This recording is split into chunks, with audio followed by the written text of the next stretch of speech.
Good morning and happy college football game day. Welcome to the Early Edge. I'm Grace Remington. Let me give you a little rundown of what we're doing on today's show. We are previewing the 5 biggest games of the day. Then later, we will hand out our best bets in other sports or other college football games. So stick around for that. But before we begin, if you've been here before, you already know what to do. Please like this video and subscribe to the YouTube channel. Let's get our week 2 preview underway here because we're on a deadline, guys. We got some noon games coming up. Bringing my girl, Mackenzie Brooks, here to preview the most bet on game of the day. The team everyone is watching, and that is Colorado with Neon Dion hosting Nebraska. Ken's the first home game of Primetime's tenure in Boulder. It's a sold-out crowd of 53,000. And there's been some wild line movement in this when the look-ahead line had Colorado as an 8.5-point dog. By the end of that TCU win, they were 1-point favorite. That moved to -3. Now they're -2.5. Looking at the SportsLine model, do you see any edge remaining on a play here? Yeah, I mean, like you said, this line movement, it's been insane. When we look at the model, I'd say we lean on the spread. We like Colorado. We like them possibly to cover, but what we really like is this under 57.5. Last weekend, both of these offensive styles were so heavy to the passing that I think we see that slow down a bit. Those props really got inflated. I think this game's going to be a lot slower. Nebraska is going to be a lot more methodical. It's going to be a slower pace. But when we talk about this line movement, let's talk about Shedeur Sanders. His passing yards opened at 197. They're now at 314.5. The model has him at 260. We think he's going to have a great game. I'm not saying Colorado isn't here to show out, but I do not think he's putting up 314.5 passing yards against this Big Ten defense. So unfortunately, I'm going to have to fade him as one of my best bets. But overall, I do see Colorado possibly covering this, but I do like a slow game and the under to hit. I'm right there with you on leaning the under. Nebraska offense didn't show me much inspiration last week. Jeff Sims, 3 interceptions, 3 sacks. He only had 19 passing attempts. Now, Colorado defense, terrible against the run. So that's what Nebraska can lean into. But that also plays into the under here because Matt Rule can eat the clock here with those sustained rush heavy drives to shorten the game there. Exactly. Okay, so we're fading Shedeur Sanders. We like the under as well. I'll also add, just based on other models I use, I would say Colorado playable to -4. I actually played them on the money line at -122 last Saturday. There you go. A conservative play, but at the time it was more value than the -1.5. So those are our leans there. Oh, you know what, Kenzie? You know what would be really fun now that I know you're into props? A Travis Hunter snap count. Ridiculous. Like over under 100. Yeah, that has to come out. That is really, really insane. Look, I love the hype of this team. I love the hype around him. These lines have gotten a little out of hand. Now, one line before we move on real quick is Jeff Sims. You can get him over half an interception, and we like him at 1.6 interceptions.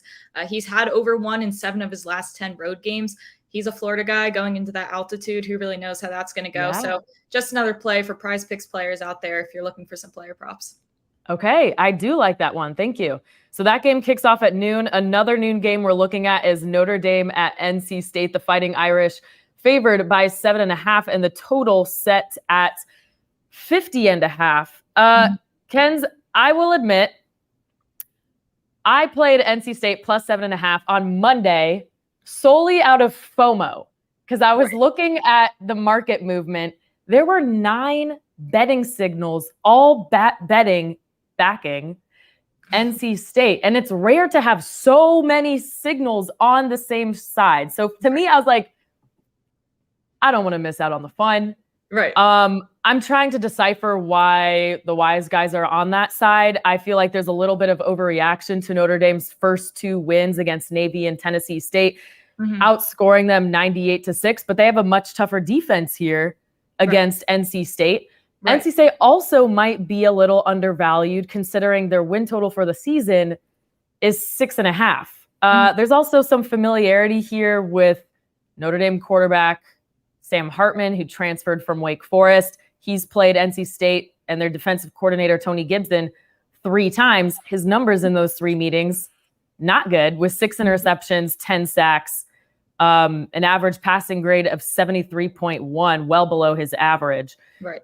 So I think that's why it could work for NC State. However, I'm not giving it out as an official play after further review, but you have the model on the other side, correct?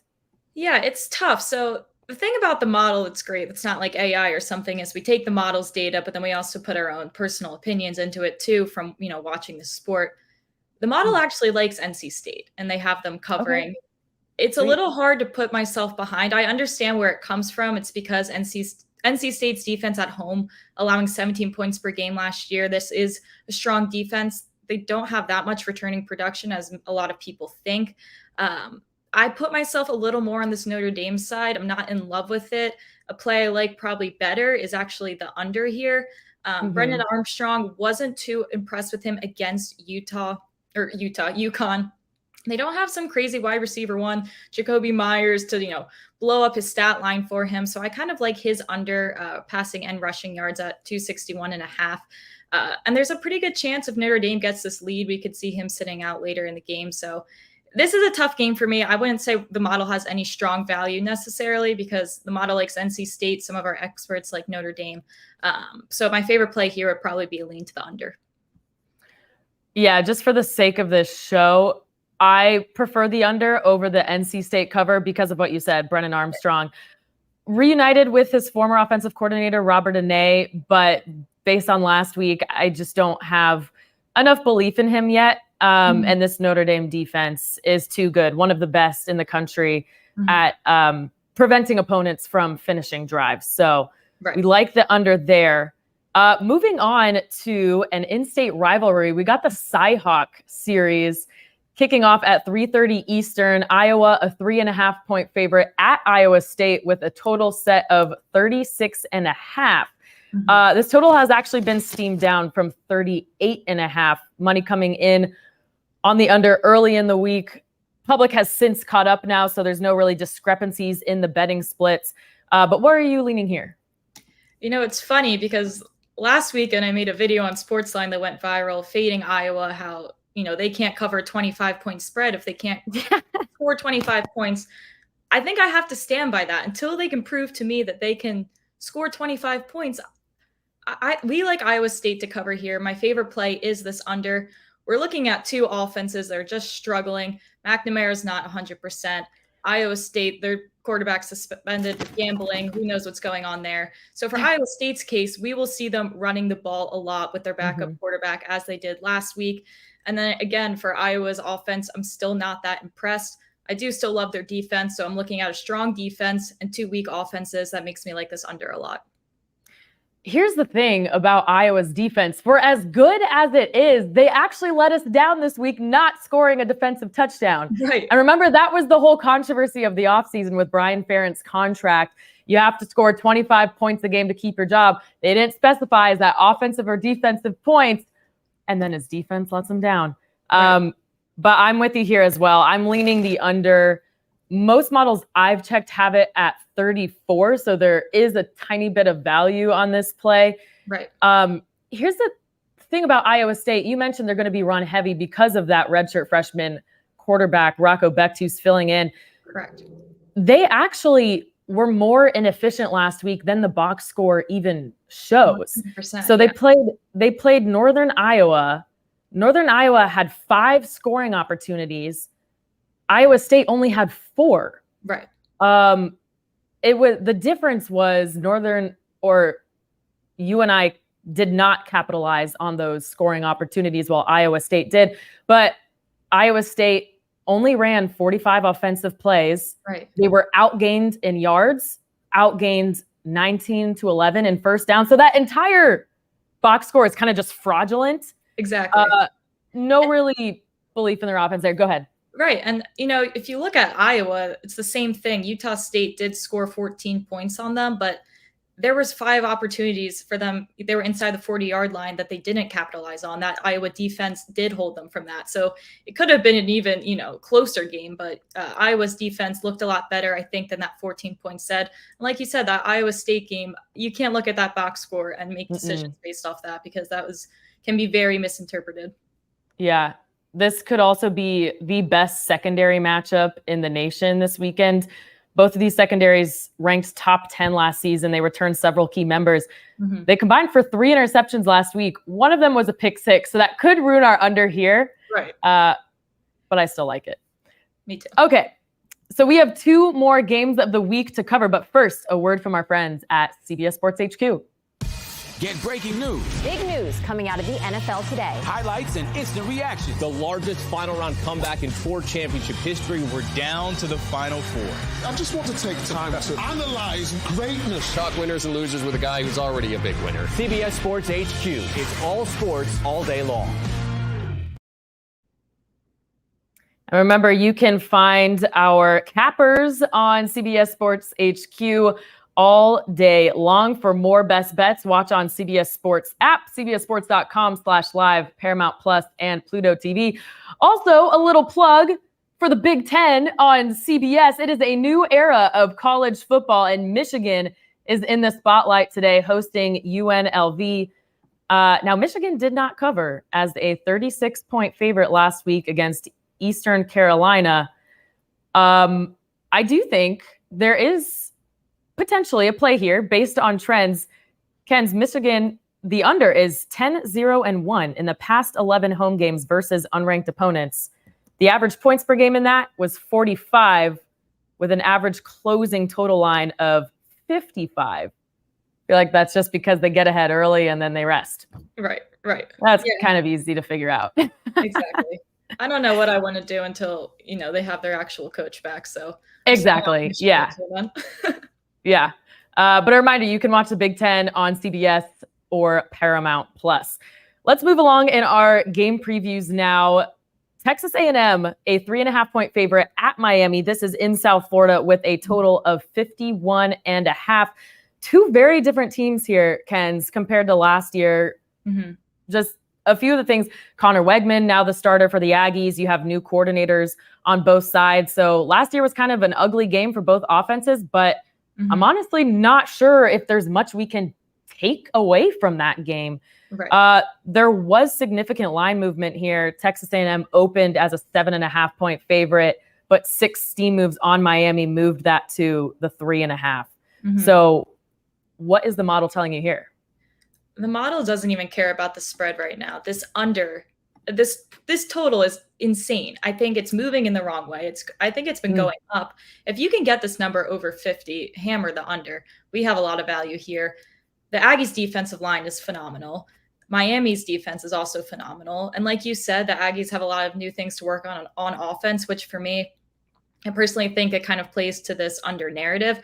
Again, playing in South Florida, which live from the scene, I can confirm is really hot out today. That's always a big factor. And like you said, you can only take so much from last year, but this game did finish at 26 total points last year. I do not think it will be that bad, but it is very, very optimistic to think that this game goes over 50. These are 2 conservative offenses with strong defenses. Both of the coaching styles in these big games is very conservative offensively. So I think this might be one of my favorite plays of the weekend.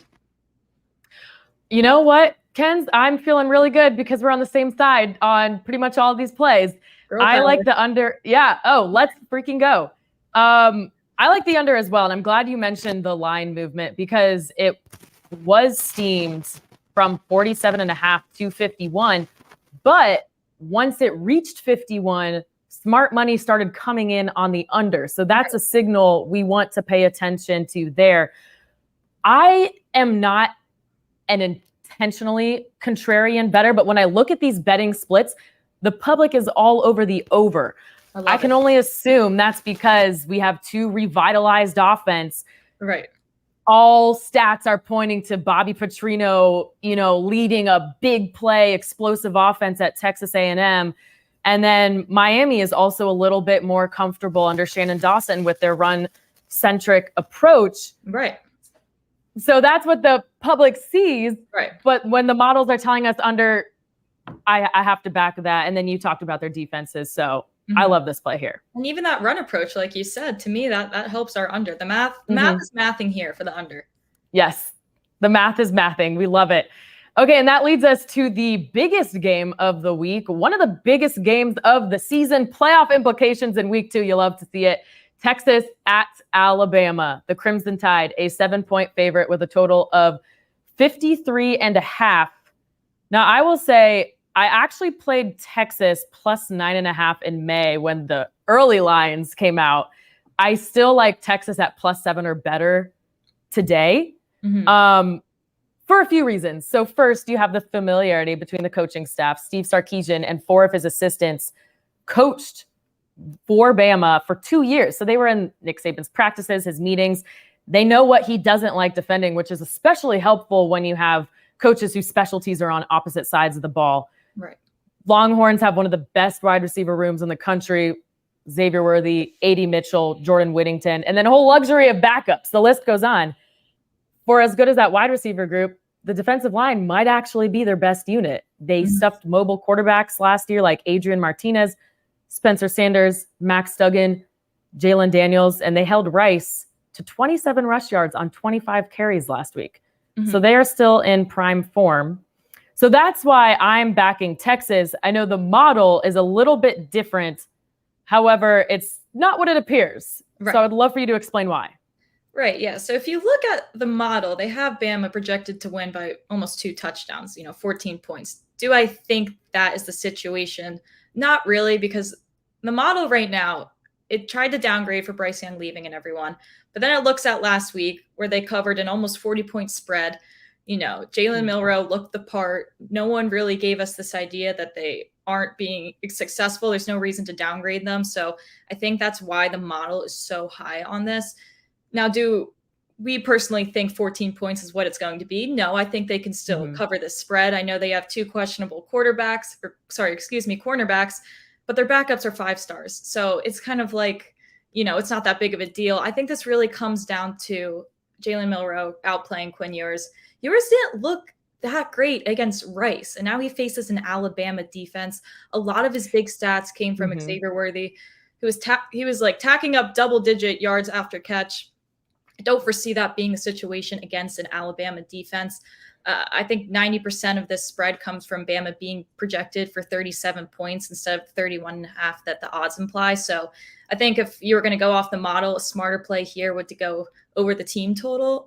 But I think we still like Bama. I don't think it's going to be a 14-point game, but I still think Bama covers this number. The total has also been steamed down from 64.5 to 53.5. Then once that number hit the 53, 54 mark, the betting signals became conflicted.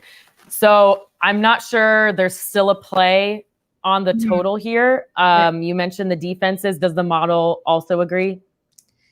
Yeah, I really think our strongest play here would just to be the Bama team total over. And that's not to say that Texas can't put up numbers. So that's why I'm saying you aren't wrong for thinking Texas could cover this spread, but we do feel confident that Jalen Milroe can get this offense rocking pretty early. Yeah. And that's one of those things with models. You have to readjust after every game because there's always new pieces coming in, especially the teams who are making big quarterback changes, lots of transfer portal moves. Which is a nightmare for the model because we rely so much on past data. So it takes, we have a great group of guys on the model team that, start to readjust for that. So that's why we don't advise, taking an alternative spread of Bama minus 14, but we do think they can cover. Yeah. Okay. Well, awesome. Great stuff. Thanks, Kenzie. We are taking another quick break, but our Saturday best bets are next. First, a message from one of our sponsors. Here we go. This is all we all been waiting for. Time for some football, baby. Plowing ahead for the touchdown. Oh my gosh, here he goes. We can't wait for Sunday afternoons.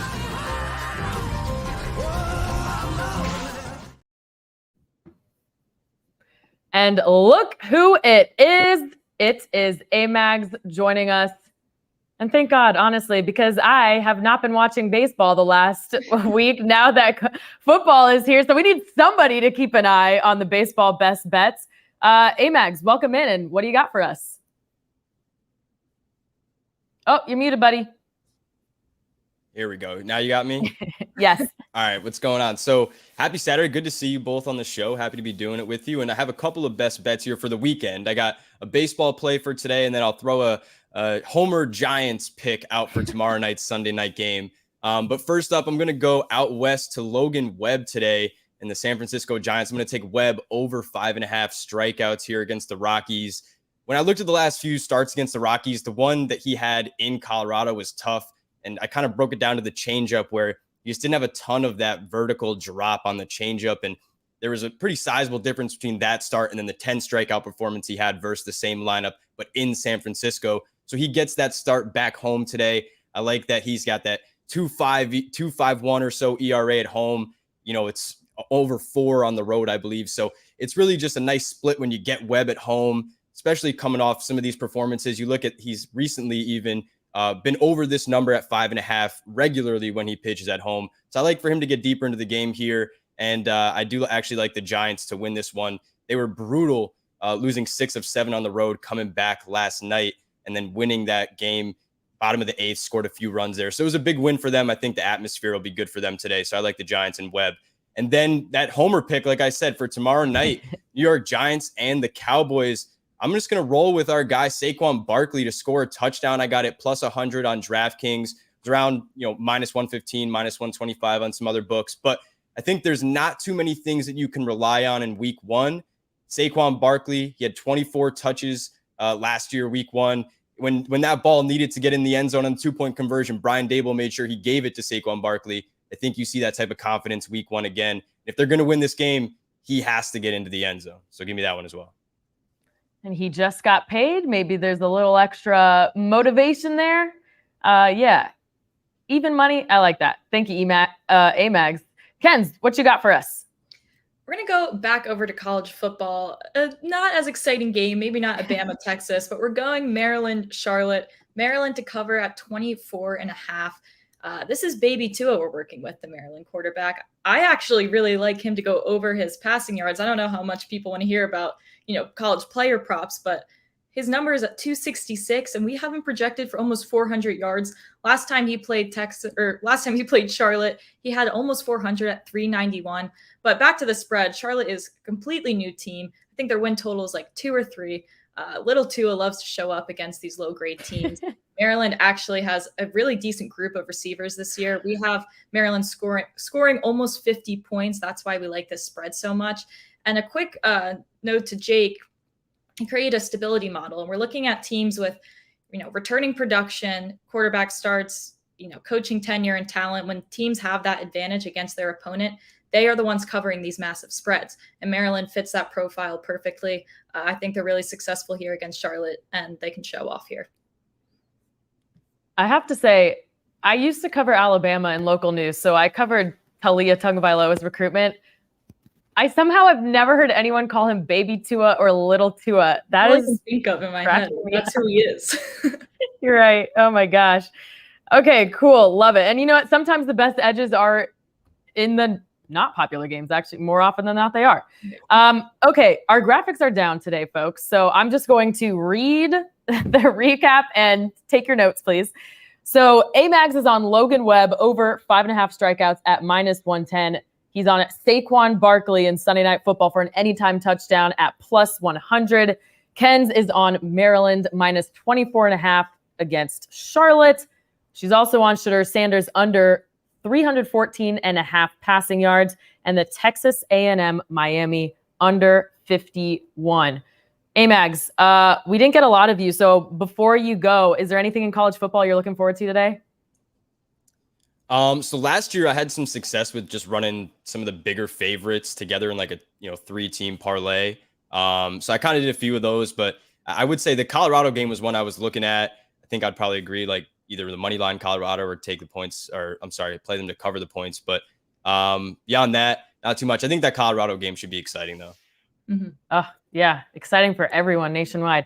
All right. Well, Ken, Amags, thank you so much. And thank you, everybody, for watching. We'll be back tomorrow at 10 a.m. Eastern with your NFL Best Bets, our first week 1 preview. Remember to watch the rest of our Early Edge Cappers later tonight on HQ.